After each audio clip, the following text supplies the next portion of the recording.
प्रधानमंत्री मोदी के बिहार दौरे पर भाजपा सांसद संजय जायसवाल ने कहा, चंपारण के लिए एक बहुत बड़ी उपलब्धि है कि उसे एक साथ 2 अमृत भारत ट्रेनें मिली है।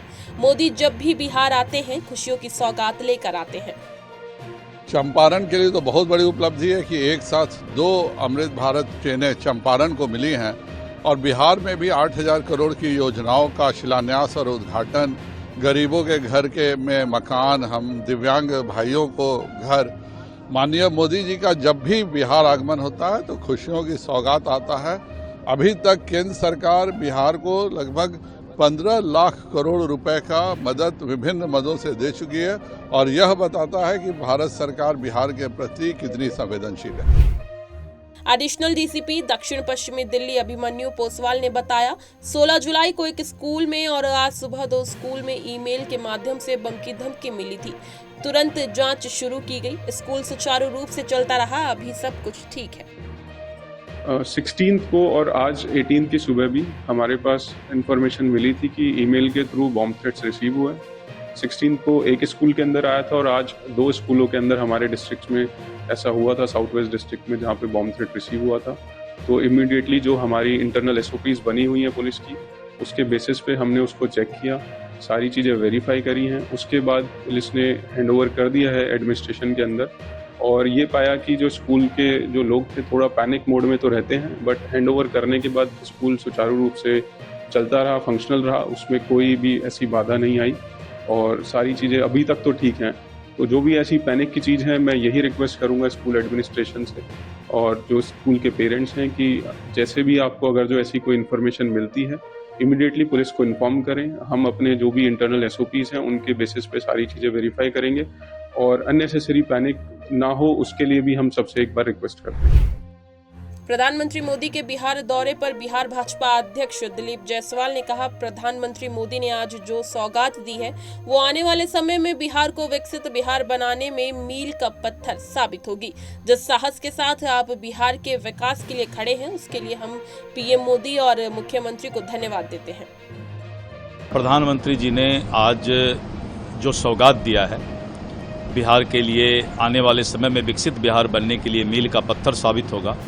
हम प्रधानमंत्री जी और मुख्यमंत्री जी को धन्यवाद देते हैं कि आप जिस दिलेरी के साथ बिहार के विकास के साथ खड़ा हैं, तो आने वाले समय में बिहार विकसित होगा और इसी तरह आप बिहार आते रहिए। बिहार की जनता आपका इंतजार कर रही है। छत्तीसगढ़ सरकार के मंत्री केदार कश्यप ने प्रवर्तन निदेशालय द्वारा कथित शराब घोटाला मामले में छत्तीसगढ़ के पूर्व मुख्यमंत्री और कांग्रेस नेता भूपेश बघेल के बेटे चैतन्य बघेल की गिरफ्तारी पर कहा, ये विपक्ष की सरकार नहीं है, ED अपनी कार्रवाई कर रही है, ED सरकार के कहने पर नहीं चलती। सरकार किसी भी तरीके से कोई दबाव में नहीं है और ये विष्णुदेव साय जी की सरकार है, ये कांग्रेस की सरकार नहीं है। और जहाँ तक ED की कार्रवाई की मामला है तो ED अपनी कार्रवाई कर रही है। ED कोई तो नहीं है कि सरकार के कहने पे चले और इससे पहले भी उनसे पूछताछ हुई थी और इस शक के दायरे में है तो और उन विषयों को लेकर के उनको स्पष्ट करना चाहिए। राजस्थान के पूर्व मुख्यमंत्री और कांग्रेस नेता अशोक गहलोत ने लोकसभा सांसद और कांग्रेस नेता राहुल गांधी के ट्वीट पर कहा, राहुल गांधी ने ठीक कहा, ये तरीका गलत है कि आप 10 साल लगा रहे हैं। आप उन्हें अचानक बुलाकर ही तंग कर रहे हैं और चार्जशीट पेश कर रहे हैं। क्या किसी व्यक्ति को बिना किसी आधार के जेल में डाला जा सकता है? ये पूरे देश में हो रहा है। देखिए, ये तो राहुल गांधी ने ठीक कहा है। मैंने भी उसको रीट्वीट किया है, मैंने ट्वीट भी किया है। ये तरीका गलत है। आप 10-10 साल लगा रहे हो और उसके अंदर आप उनको अचानक ही बुला करके आप तंग कर रहे हो, चार्जशीट पेश कर रहे हो। 10 साल लगे आपको, 10 साल लगे, तफ्तीश करने 10 साल लगे आपको। तो एक व्यक्ति जो है इस प्रकार से बिना तफ्तीश के, बिना कोई आधार के, बिना कोई उसके प्रूफ के आप जेल में डाल दो किसी को। यही पूरे मुल्क में हो रहा है। 193 केस, 193 केसेस बनाए गए। पार्लियामेंट का जवाब बता रहा हूँ आपको, पार्लियामेंट का जवाब है ये।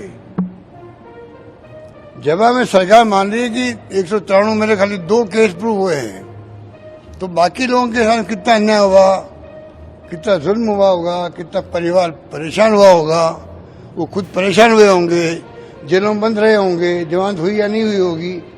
ये क्या तरीका डेमोक्रेसी के अंदर? तो यही सरकार जिस प्रकार से इनकम टैक्स, ईडी, सीबीआई का दुरुपयोग कर रही है, हमारी शिकायत है और जनता अब समझ चुकी है, जनता सब समझ चुकी है। इनको इनके कारनामों के लिए कभी न कभी भुगतना पड़ेगा, ये मैं कह सकता हूँ।